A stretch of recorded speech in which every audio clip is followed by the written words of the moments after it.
Barkanku da zuwa Hausa Joy TV, tashar nishaɗi.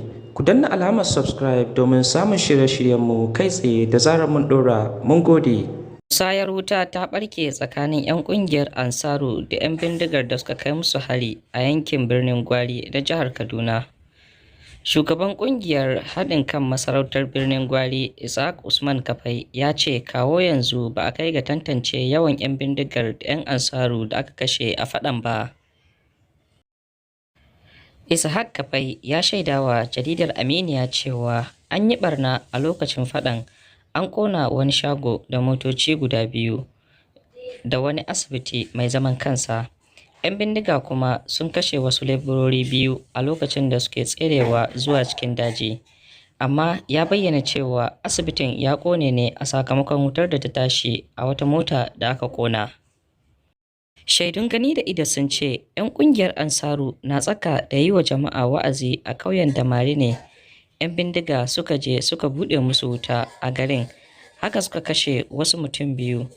Ishaq Usman Kafai ya ce an shafe kimanin awa guda ana bata kashi tsakanin ɓangarorin biyu, amma daga baya 'yan ƙungiyar Ansaru sun fatattaki 'yan bindiga daga ƙauyen. Jaridar Aminiya ta gano cewa faɗan ya sa ɗaruruwan mazauna yankin, musamman mata da ƙananan yara, sun yi ƙaura domin samun tsira. Ishaq Kafai ya ce 'yan ƙauyen sun yaba da yadda 'yan ƙungiyar Ansaru suka kare su daga harin 'yan bindigar.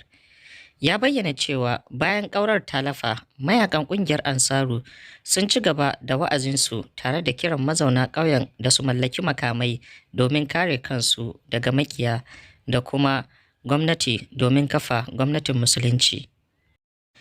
Mun nemi jin ta bakin kakakin 'yan sandan jihar Kaduna DSP Muhammad Jalege, amma ya yi mana alkawarin bincikawa ya ji ainihin abin da ya faru kafin daga baya ya neme mu. Majiyoyi sun ce mayakan ƙungiyar Ansaru sun shiga ƙauyen na Damari da ke yankin Kazage a gabashin ƙaramar hukumar birnin Gwari ne, da nufin korar 'yan bindigar da suka zo addabar mazauna yankin da hare-hare marasa tushe ballantana makama. A baya mun kawo rahoton yadda 'yan ƙungiyar Ansaru ta yi kaka gida a ƙauyukan gabashin ƙaramar hukumar birnin Gwari ta jihar Kaduna da sunan bawa mazauna yankin kariya daga hare-haren 'yan bindiga. Idan yau ne farkon zuwan wannan tasha, ku danna mana alamar subscribe domin samun shirye-shirye kai tsaye masu tushe da makama.